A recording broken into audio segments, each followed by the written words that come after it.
Good morning! Ano ang ulam nyo? Ako guys, nakakuha ako ng kangkong, nakaharvest ako sa aking tanim. So, naisipan kong magtokwa at baboy with kangkong. So, yan ang recipe ko today. So, pinirito ko na yung aking tokwa.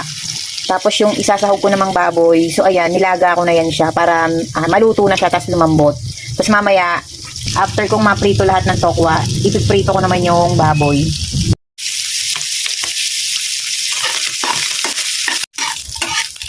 So, ayan, okay na yan siya at dahil brown na. So, simulan na natin yung pagluluto ng ating tokwa at baboy with kangkong. Yan, gisahin na natin yung sibuyas at bawang. Sunod na natin yung tokwa. Lagay na natin yung baboy. Ay po, mainit. Lagyan natin ng toyo.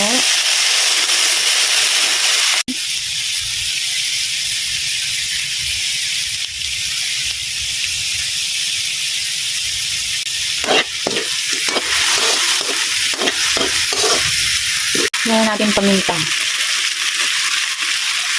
Saka kung gusto niyo mas masabaw guys, lagay natin yung pinaglagaan ng pork. Yung aking kasama kasi ay gusto ay masabaw.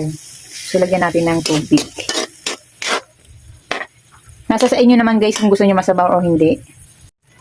Lagay na natin guys yung tangkay ng kangkong.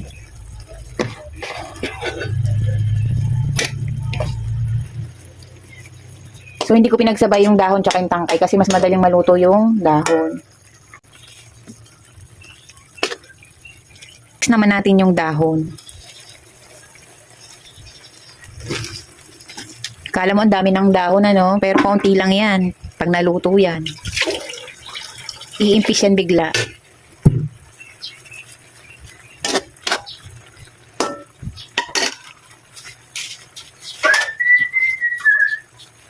Takpan muna natin. Tcharan! O, diba? Nagkupos na siya. Tapos, optional lang to guys. Kung gusto nyo ng malapot yung sabaw, so lagyan nyo ng harina. Sa inyo pa rin yung guys.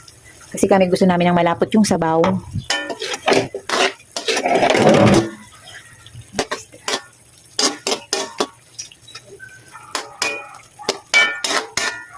Muna natin.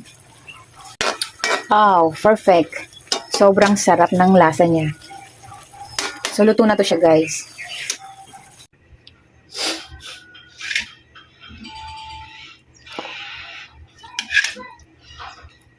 So, ito na guys yung niluto ko kaninang tokwa at baboy na may kangkong. Ayan. So, binaon ko siya para medyo tipid.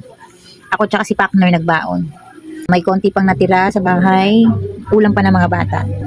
Kain tayo, guys. Kain tayo, guys. So, ayan yung aking ulam. May nanghihingi sa ibaba ko.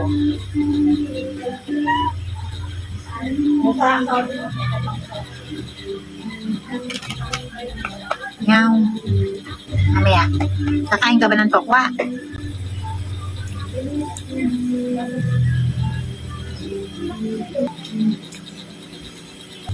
Bye.